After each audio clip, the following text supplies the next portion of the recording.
UP उपचुनाव में हटा पाएंगी क्या मायावती अपने ऊपर लगे इस टैग को? जी हां, यूपी उपचुनाव से बीजेपी की बी टीम होने का टैग हटा पाएंगी क्या? यहां पर बसपा सुप्रीमो मायावती अब तक का सबसे बड़ा सवाल यही बना हुआ है। चलिए इसी पर करेंगे आज चर्चा। तब तक आप हमारे चैनल टीसी न्यूज चैनल को लाइक एंड सब्सक्राइब करना ना भूलें। उत्तर प्रदेश की सियासत में भाजपा का सियासी आधार लगातार सिकुड़ता जा रहा है। बीजेपी की बी टीम का नैरेटिव भाजपा के लिए चिंता का सबब बना हुआ है, जिसे मायावती उपचुनाव में तोड़ने की कवायद के लिए बिसात बिछाई हुई है। तो वहीं भाजपा का हाथी यूपी उपचुनाव में बीजेपी के चाल और सपा की साइकिल की रफ्तार दोनों को यहां पर बिगड़ता हुआ नजर आ रहा है। लेकिन लोकसभा चुनाव में शून्य पर सिमटने वाली भाजपा प्रमुख मायावती के सामने उपचुनाव में खाता खोलने की ही चुनौती नहीं है, बल्कि 14 साल के बाद उपचुनाव में जीत हासिल करने की भी सबसे बड़ी चुनौती उनके पास है।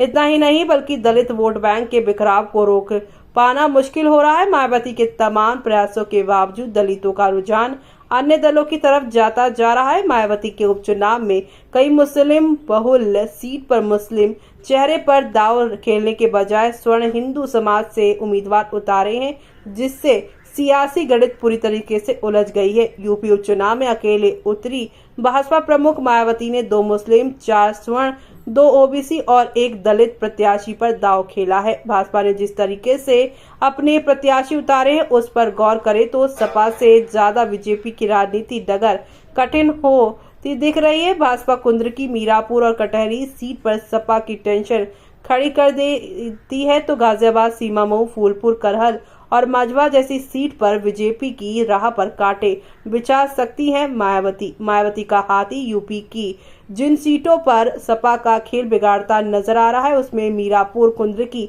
और कटहरी सीट शामिल है। मीरापुर में सपा उम्मीदवार सुम्बुल राणा के खिलाफ भाजपा के शह नजर को उतारा गया है। इसी तरह कुंद्रकी में सपा के हाजी रिजवा के खिलाफ से राफत उल्ला उर्फ छिद्दा को प्रत्याशी बनाया गया है। सपा के मुस्लिम प्रत्याशी के सामने मायावती ने मुस्लिम कैंडिडेट के टिकट दिए जाने से मुस्लिम वोटों में बिखराव होना तय माना जा रहा है। सपा और भाजपा ही नहीं बल्कि ओबीसी और चंद्रशेखर की पार्टी ने भी मुस्लिम प्रत्याशी उतारे हैं। मीरापुर और कुंद्रकी सीट पर मुस्लिम वोटों के बंटवारे होने से सपा का गेम गड़बड़ा सकता है। इसलिए वजह यह है कि दोनों ही सीटों में मुस्लिम के सिवा कोई दूसरी वोट सपा के साथ जाने वाला नहीं दिख रहा है। यादव समुदाय का वोट इन दोनों ही सीटों पर नहीं है। मीरापुर में सपा के मुस्लिम कैंडिडेट के खिलाफ भाजपा के मुस्लिम उम्मीदवार के उतरने से आरएलडी को सियासी लाभ मिलने की उम्मीद दिख रही है, तो वहीं